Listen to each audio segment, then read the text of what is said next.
Phoenix to the palm tree branch, which as a hieroglyphic in Egyptian denoted the year 365 or 365 and 1/4 days.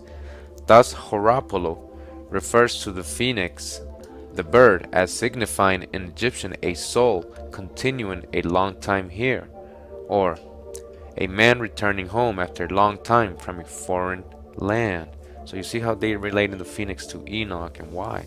Remember, as it says in Genesis 5, Enoch walked with God. He didn't die. He walked with God when he was 365 years, right? Just like the great year of the palm tree here, the hieroglyphic, the Egyptian hieroglyphic, which is 365.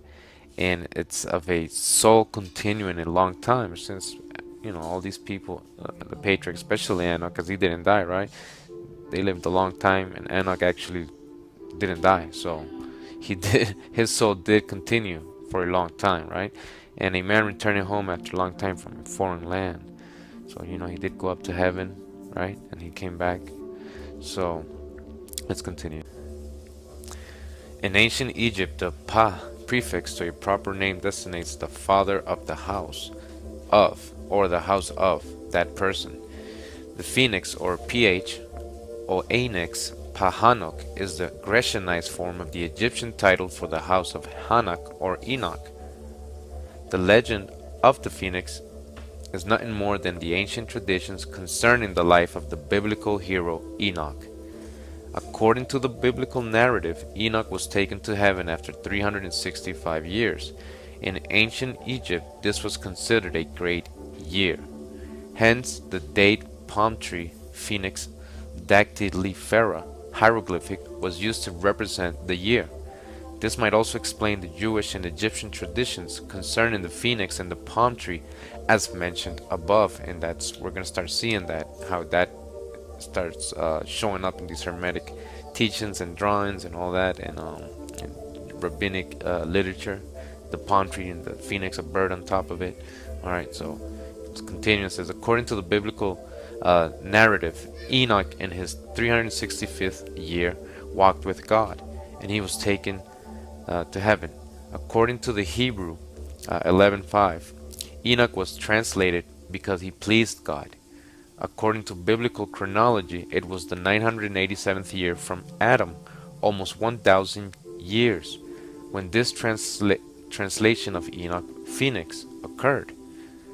This 987th year, rounded, may be the basis for the legend of the 1,000-year phoenix cycle. Okay, you hear that? So this almost happened when he walked with God when Adam was almost 1,000 years old, so 987 years old. But he was already dead because he died at 930. We remember, right? Greek legends of the phoenix. The modern usage of the term phoenix comes from the Greek association with the date palm.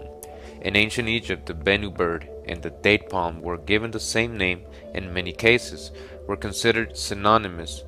Some historians speculate the Greeks associated the purple color of the murex shellfish, made famous by the Phoenicians, with the similar purple color of the date palm fruit.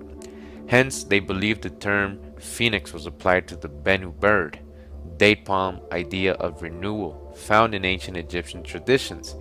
This association was understood in later medieval thought, as shown by Juan de Orozco's Sacra Symbola Agrigento 1601 on the right.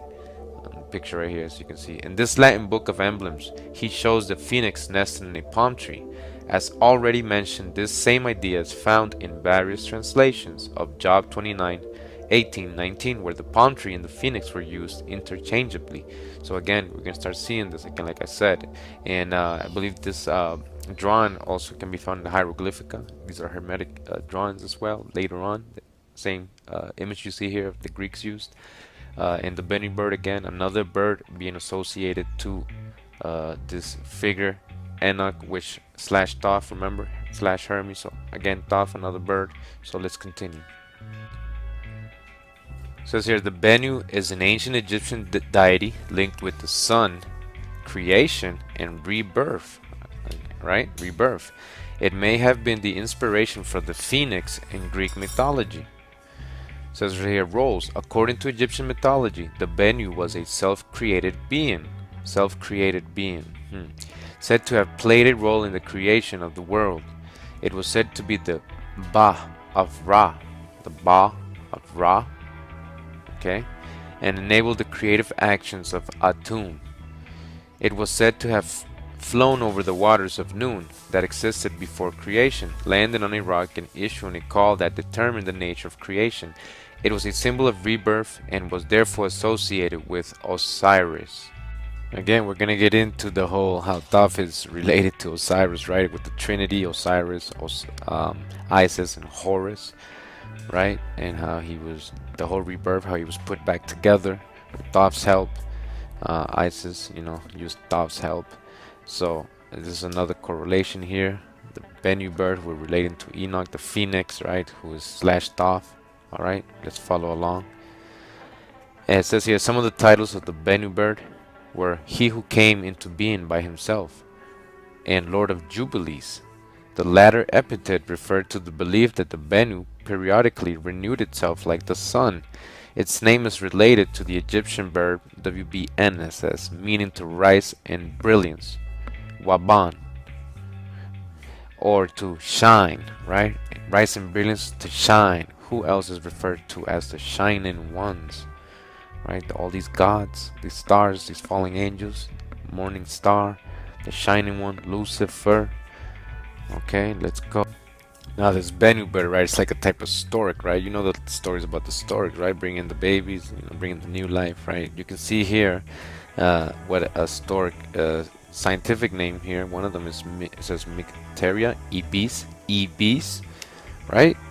So it's the same thing as Thoth. Thoth was the head of the ibis. It's like a type of stork. Bennu bird, phoenix, Enoch, Thoth / Thoth, Idris / Hermes, right? Same people. Now, let's not forget who Iblis is, right? Iblis, right? Almost sounds like Iblis, right? The shining one. We just saw the Bennu bird, the shining one. Iblis is the devil in Islam, right? The shining one, Lucifer. Rabbinic tradition believed the phoenix or shoal is what was referenced in Job 29, 18, 19, where it states the following. This is the verse we just mentioned before. Then I said, I shall die in my nest, and I shall multiply my days as the sand, shoal. My root was spread out by the waters, and the dew lay all night upon my branch. Job 29, 18, 19. The English word sand in verse 18 is the Hebrew word shoal.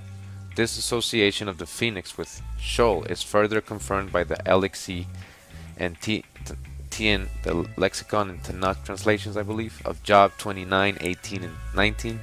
Notice in the verses below the association of the phoenix with the palm tree as in ancient Egypt. And I said, my age shall continue as the stem of a palm tree. I shall live a long while. My root was spread out by the water, and the dew would lodge on my crop. My glory was fresh in me, and my bow prospered in his hand. I thought I would end my days with my family and be as long lived as the phoenix. My roots reach in water and dew lying on my branches. Tanakh, Job 29, 18, 19. You see, that was the 3 different versions right there. Alright, so it is the phoenix. As you can see, rabbinic literature, and they follow that. They state this a lot. As it says here, it seems the Jewish legend of the phoenix involved a mythical bird, the shoal. This bird, because it did not partake of the forbidden fruit, was taken to heaven to live for 1,000 years. The bird was taken to heaven. The bird walked with God. Okay, so let's continue. Rabbi Shlomo Yitzhaki, or Rashi, as he was commonly called, had this to say concerning the phoenix. It is a bird whose name is Shoal, and the death has no power on it. And death has no power on it, because it did not taste the fruit from the tree of knowledge. At the end of 1,000 years, it renews itself and returns to his youth. So you see where the 1,000 years of the phoenix comes from, this reference, right? Because he didn't eat of the forbidden fruit. Alright? According to rabbi literature, right? Rabbi scholars, right? Just to finish up here, it says Jewish legends of the Phoenix. Jewish tradition from the Bereshit Rabbah 19:5 states the following concerning their legend of